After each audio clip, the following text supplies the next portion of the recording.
again, I'm Carlton Sharp, pastor of Faith Christian Center Church right here in Beaumont, Texas. And we're here on what's happening in our neighborhood. And today my special guest is Sandra Borne. No, she's not kin to the Borne identity, but she is Sandra Borne. That's right. I tell my husband to watch out for the Borne ultimatum. The Borne ultimatum, I like that.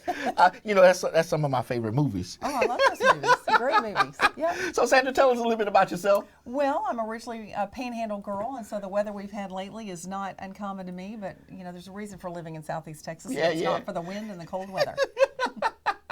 So the Panhandle, huh? That's right. Yep. So now you're over at CASA. Yes, I'm at CASA, and I've been there a couple of years, and I absolutely love it. I love what we do, and love the kids we serve, and I love the volunteers we work with. It's a really wonderful organization. So now, for those who don't know what CASA is, tell us what CASA does and what it is. All right. Well, CASA stands for Court-Appointed Special Advocates. And in a nutshell, we recruit and train the volunteers to serve as those advocates for children in the foster care system. But I'll share a story with you that really kind of underscores the role that CASA plays in that whole kind of system. So when a child is removed from home, CPS comes in and they make the removal. And then CASA is appointed on the case. So a little over a year ago, we were called, I'm going to change the name, okay, but we were called on a case. A little boy named Roman, little 4-year-old boy, was called, police officers were called to his house.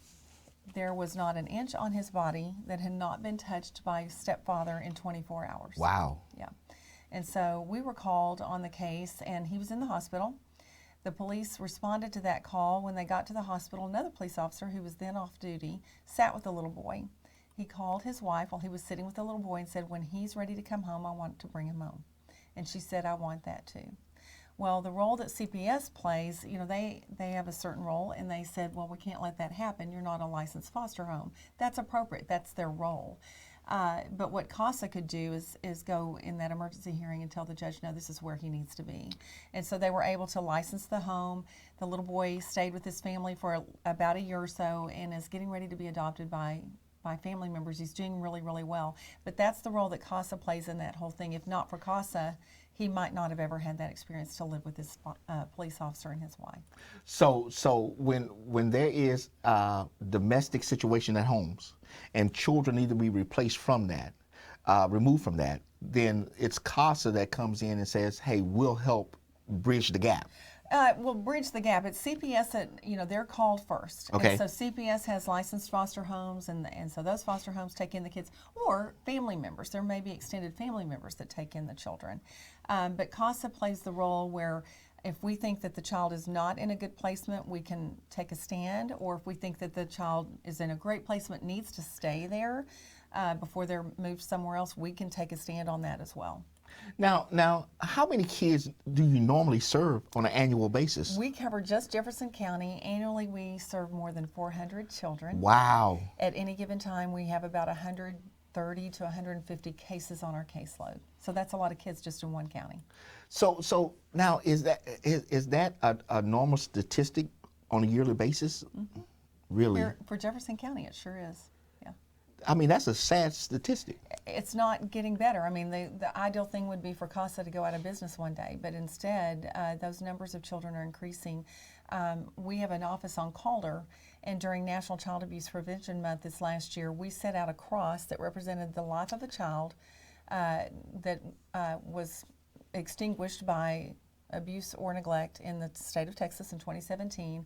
And so we had 217 crosses in front of our building, and those were all the kids that had lost their lives to abuse or neglect in 2017. Wow. Yeah. So what do you do with the children that are in foster care?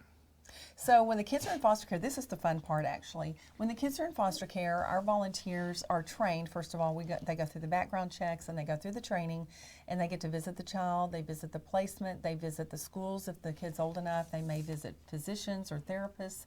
Kind of depends on the stage that the child is in at that time. And then they get to write their court report, the volunteers do, and then they appear in court and speak on behalf of that child, and we are really right there in front of the judge, telling the judge what we think is best in the best interest of the child. So now your volunteers actually take the kid into their homes. Nope. They don't? Nope. They don't take them. Yeah. Correct. That's what we're here for. No, the kid's in the foster home. Okay. Our volunteers visit the child. Got you. They may visit the child in the home or outside the home. It just kind of depends on the situation. Got you. So, yeah, they're making sure that all the decisions that are made for that child at that time are in the best interest of that child. That's good. That's good. I'm glad you corrected that. So, okay, so how do people volunteer for CASA? They can go on our website. We have a wonderful website at www.casasetx.org, or they can call our office at 832-2272. Or they can look us up on Facebook. We're kind of everywhere. We have a great social media presence. We have a YouTube channel. And on the YouTube channel, we have several really wonderful videos. We've started, We started an initiative this year called Men of CASA. We need to get you in that. Okay. So Men of CASA is really just to promote getting more males in as volunteers. We have about 50% male children. Oh, good.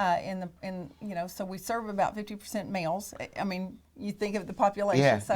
But those little boys need male role models.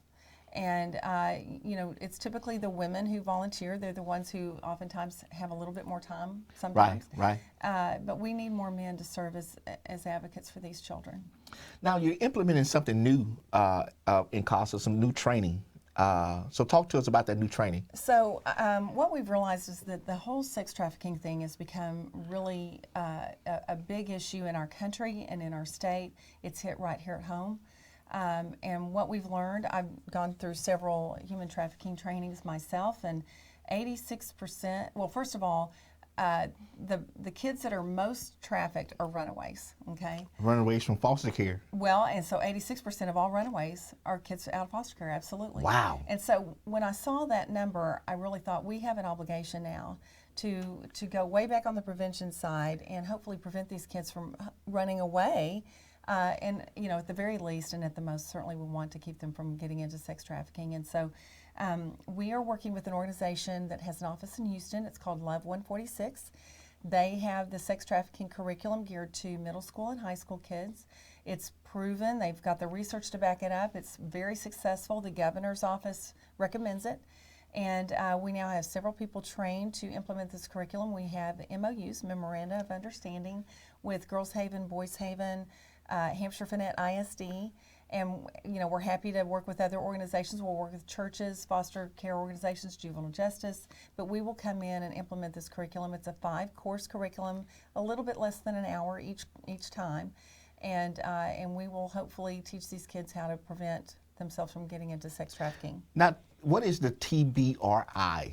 So TBRI is another thing we're getting into, and I'm glad you brought that up. So it stands for Trust-Based Relational Intervention, and it is a program designed by a lady named Kay Purvis. There is an institute named for her on the campus of TCU.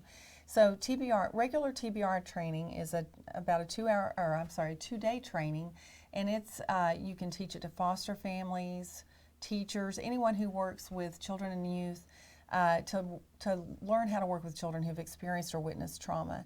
So what scientists and researchers learned 30, 40 years ago is that these kiddos who've experienced trauma or witnessed trauma, they're acting out, and they thought, back in the day that these kids were resilient and they would be fine and they would bounce back. But what they've learned is these kids have actually experienced PTSD. Yeah, I just wrote that down.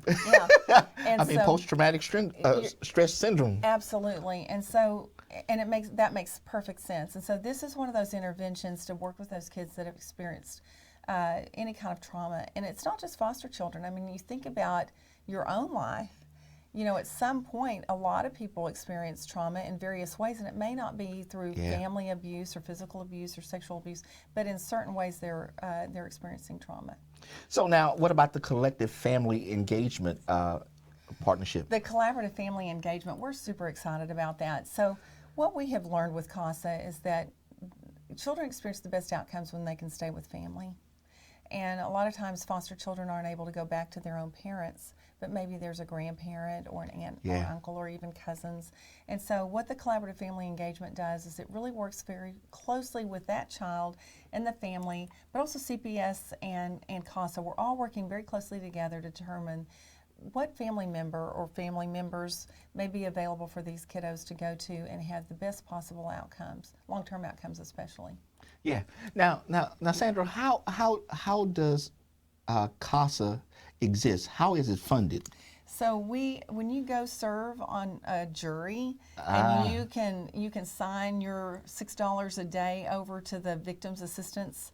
So we're one of the Victims Assistance organizations nationally, and so we receive some federal grants through that program, and then they funnel down through Texas CASA, and then we apply for those every year. And so our biggest bucket of money is that federally funded Victims Assistance Program, but we also get funding from the governor's or Attorney General's office actually. We get funding from the county. We get a lot of funding from our local charities. I mean, Foundation for Southeast Texas and United Way of Mid and South Jefferson County and organizations like that. And then we do our own fundraising. Now, those who may be watching may think that the $6 from jury duty doesn't amount to much, to give to CASA. I mean, but it does. It adds up. It sure adds up. I mean, we don't just have jury duty here in Jefferson County. They've got it in every single county, in the country. And so it's important, and it's not that much money. So if people can donate that, it sure goes a long way. So for those who are watching today, how can they assist CASA? We have several ways. First of all, probably the most important way is to serve as an advocate. And I say the most important way, it's actually the most meaningful way because you're on the front lines of making an impact on that child. And we have volunteers who've been with us a very long time, and we are training every single month. Not only do we take volunteers, the Men of CASA program I just mentioned, that's another way to volunteer. We have partner advocates, so maybe you can't devote a lot of time to becoming a full-time, not full-time, but a full-on advocate. But maybe you want to kind of help in some way, mentor a child. We have educational surrogates that you can volunteer as. Or you can be a part of our fundraising efforts. We have a Santa Fun Run coming up in December. This is our third year for it. It's December 14th. It's kind of a quick in and out, but if you raise at least $100, you get a Santa suit to run in. Wow. We run around the airport, not on the runways, but near the airport.